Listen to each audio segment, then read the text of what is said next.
This is lesson 305 in Persia, the rise of the Persian Empire and the Persian Wars. And we begin with two images. They're two sides of the same coin, you might say, because they're coins.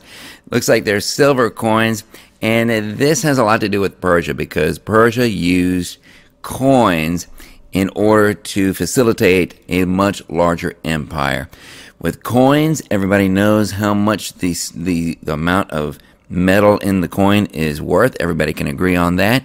That makes trade a lot easier. That unifies the empire.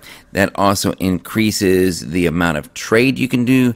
That increases the amount of prosperity that the entire empire has.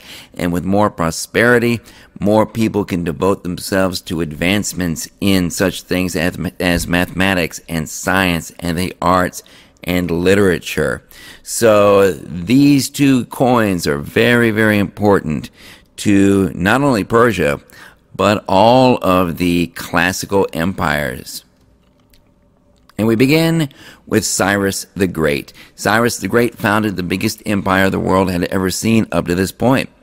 And in 550 BC, Cyrus the Great, Cyrus was a Mede, and the Medes were a people who lived in this area. He began his conquest in modern-day Iran. And he went over to the Neo-Babylonian Empire.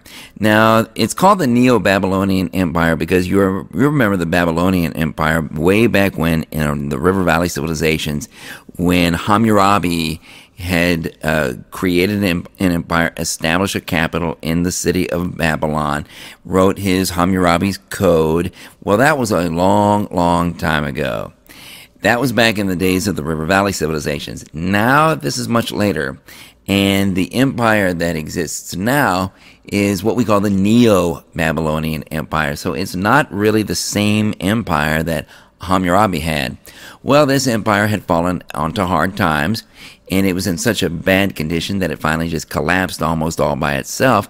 And Cyrus the Great marched into Babylon with his army, and he basically took over the capital city of Babylon with practically no violence. Between 1550 and 1539 BC, Cyrus the Great conquered all of the Fertile Crescent and a large part of Anatolia right there, as you can see.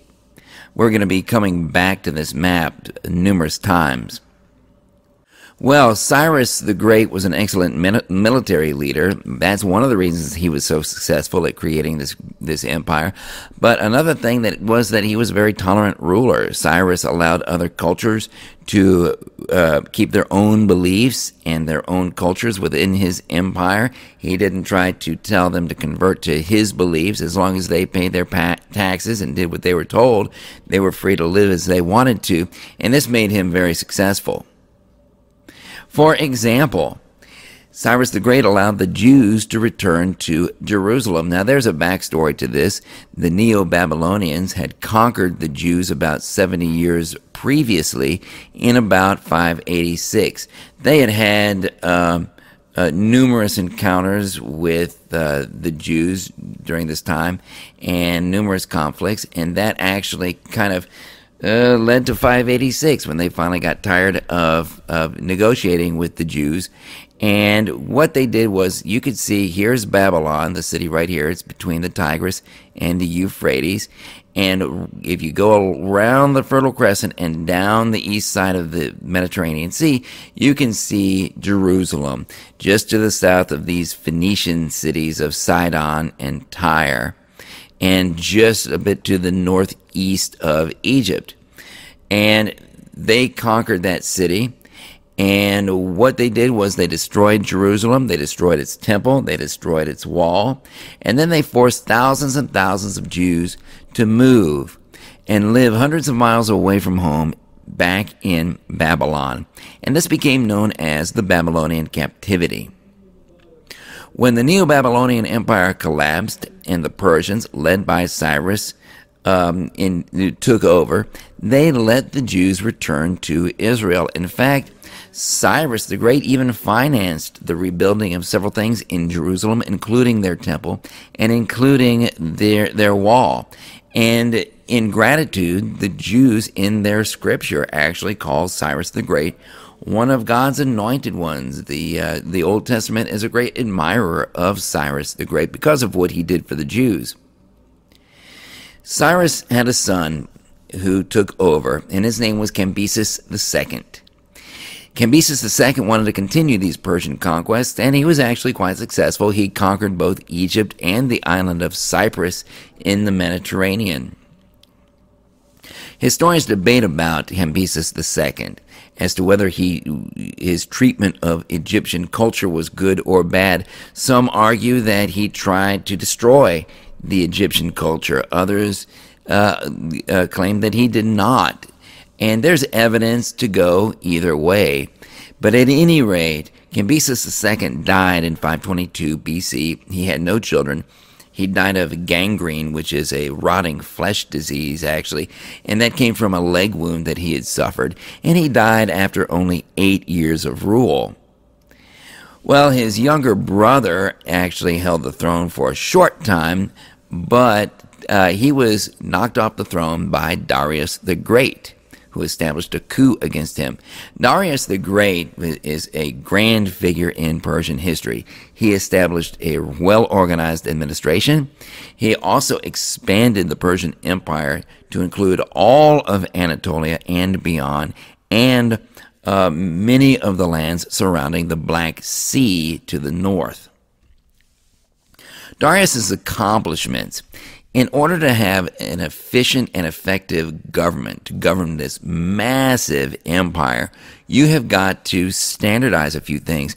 Darius's empire was 2,500 miles long, and you can see this empire is huge, stretching all the way from Macedonia, and here's Greece way over here, all the way east to the Indus River. In fact, Darius's empire encompasses 3 of the 4 areas of the River Valley civilizations. Here's the Nile River Valley right here. You also have Mesopotamia there in the middle. You can see the Euphrates, and you can see the Tigris. There's the city of Babylon in the middle. You also see a capital here of Susa and another capital, Persepolis. And then way over here on the far end, there's the Indus River Valley. So you've got 3 out of 4 River Valley civilizations represented here. So this empire is vast, far larger than any of these ancient river valley civilizations were capable of achieving. Darius brought peace and stability to the empire. Darius created a universal tax collecting system so that everybody knew how the taxes were collected and how much they were supposed to pay. He also created a road system called the Royal Road with its very own Pony Express, and you can also see that on the map. It's this red line right here. It stretches all the way from Sardis over in western Anatolia, all the way down to the capital of Susa, down in the middle of the empire. And there are probably other roads along with this. But this road right here is 1,677 miles long. So it's a very long road. Darius also created a standard currency with metal coins, and we saw that on the very first slide. And that helped unite the empire. It made trade a lot easier between the various diverse peoples of the empire. And like I said, that increased prosperity in the empire greatly and funded a lot of advancement. Darius also created a unique way of governing Persia. Darius ruled with absolute power. His word was law, and he divided his empire into 20 provinces. And each province had a governor called a satrap. And these satraps all ruled locally, and they ruled in the name of King Darius. And then Darius sent out his spies, the king's eyes and ears, to check up on these satraps and make sure that they remained loyal and that they were running things the way he wanted them to.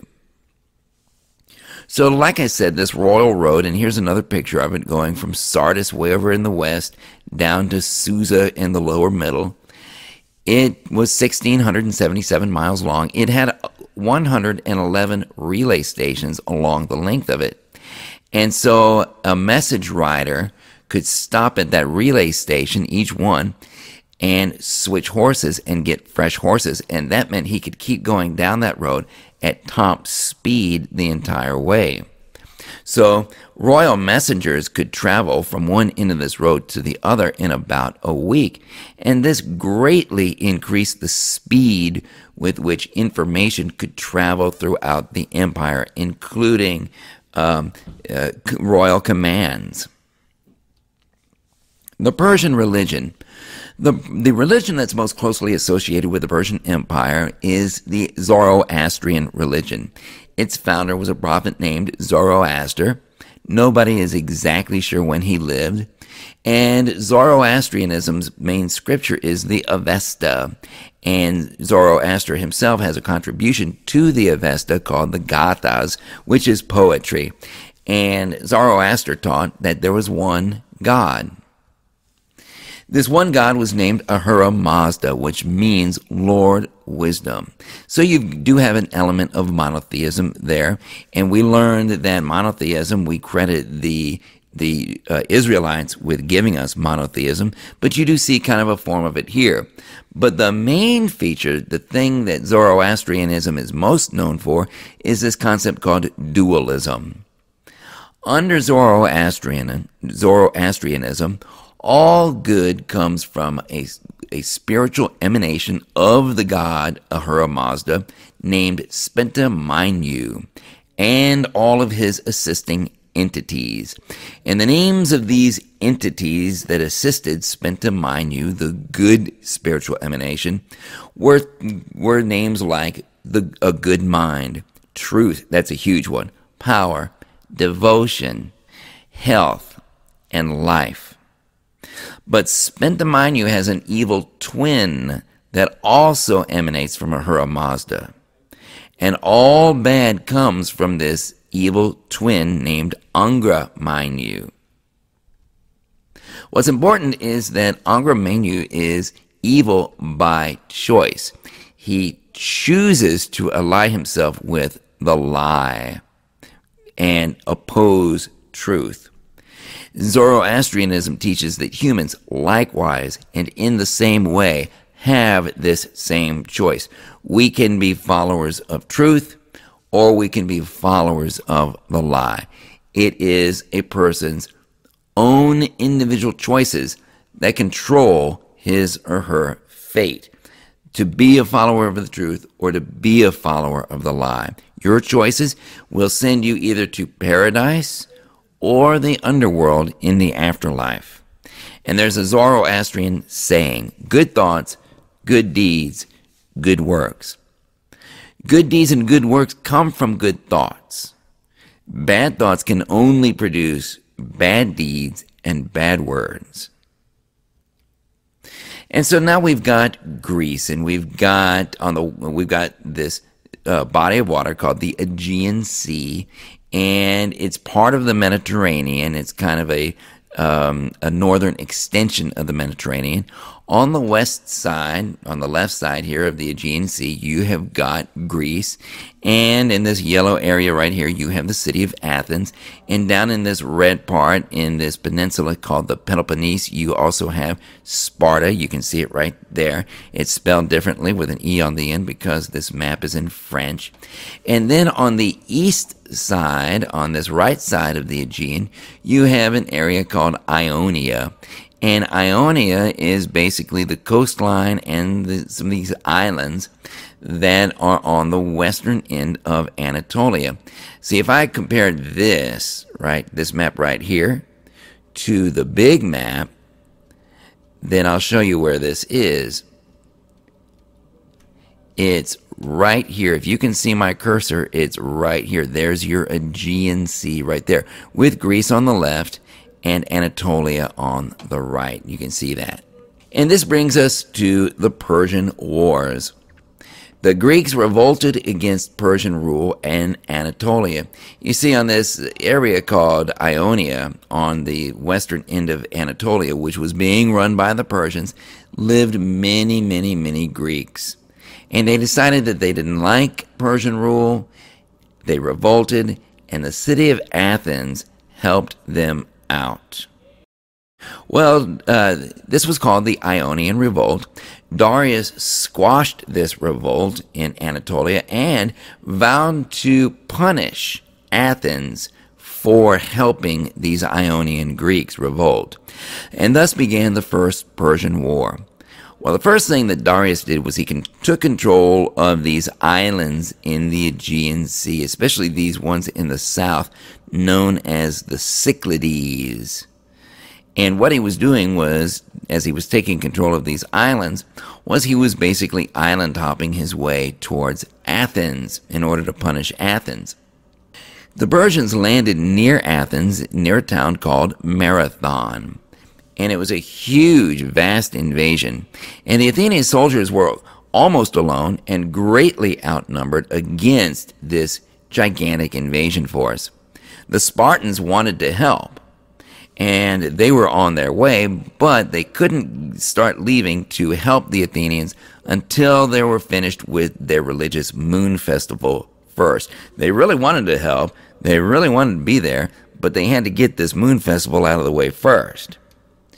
So in a desperate Hail Mary attack, the Athenians launched a charge at this much larger Persian army.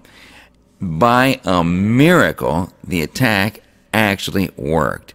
The Persians panicked, they fled to their ships, and in all the ensuing chaos and panic and running away, the Persians had 6,400 casualties, while the Athenians only had 192.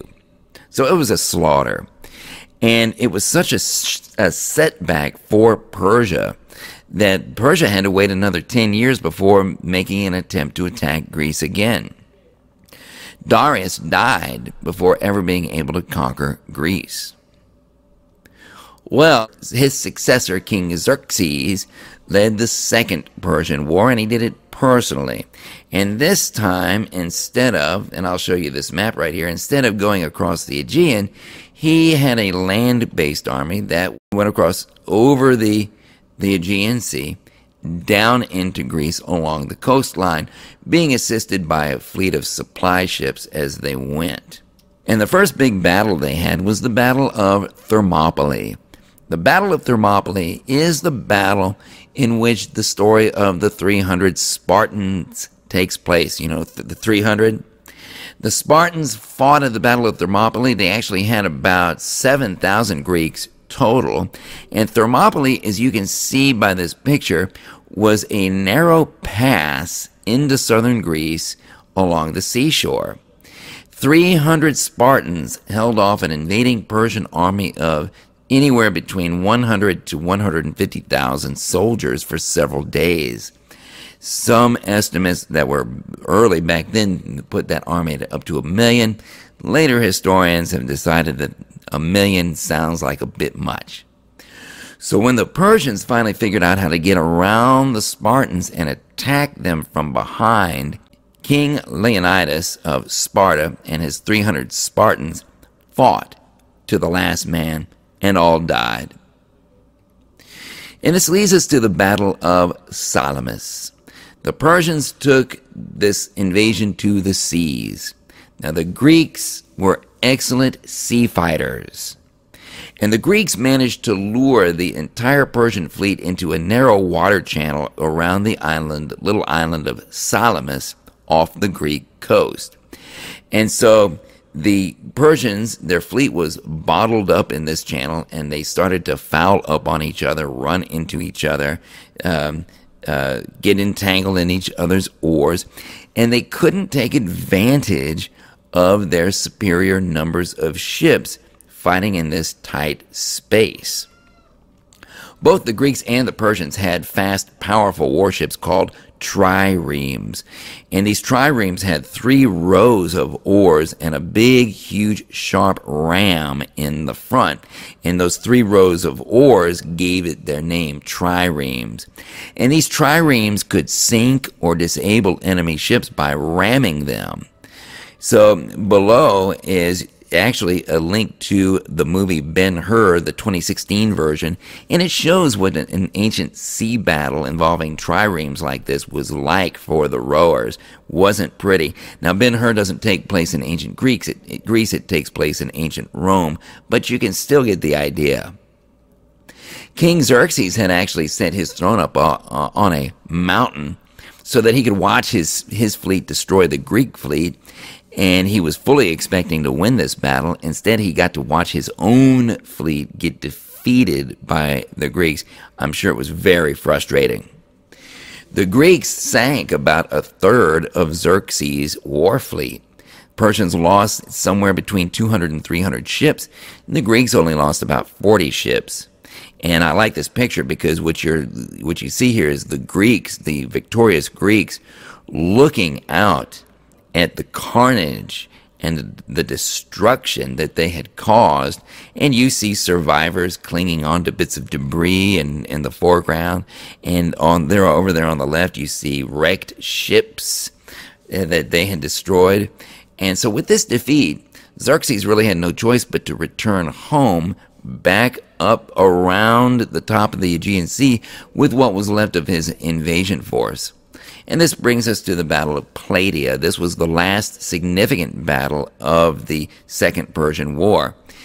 And Xerxes was leaving Greece by land, going around the top of the Aegean, taking a large part of his army with him, but he did leave a large force behind to try to defeat Greece the following year. So they were going to winter in Greece and then take up the battle again when spring came. And the various Greek city-states put together a massive coalition and wiped out that remaining Persian force. So, a couple of quick questions. What if the Persians had actually defeated the Greeks? What if Persian thought and Persian culture, Persian literature, Persian art, Persian architecture, and Persian philosophy had taken over Greece? What if there had been no opportunity for an Alexander the Great to emerge from Greece and his home country of Macedonia to destroy the Persian Empire, as we will see? What if we were influenced by Persian scientists and mathematicians and philosophers rather than Greeks? What would we be like today? Well, we would all, without a doubt, be very different. We would view the world differently. We would think differently. And all of this turned upon the results of just 4 battles, right? Marathon, Thermopylae, Salamis, and Plataea.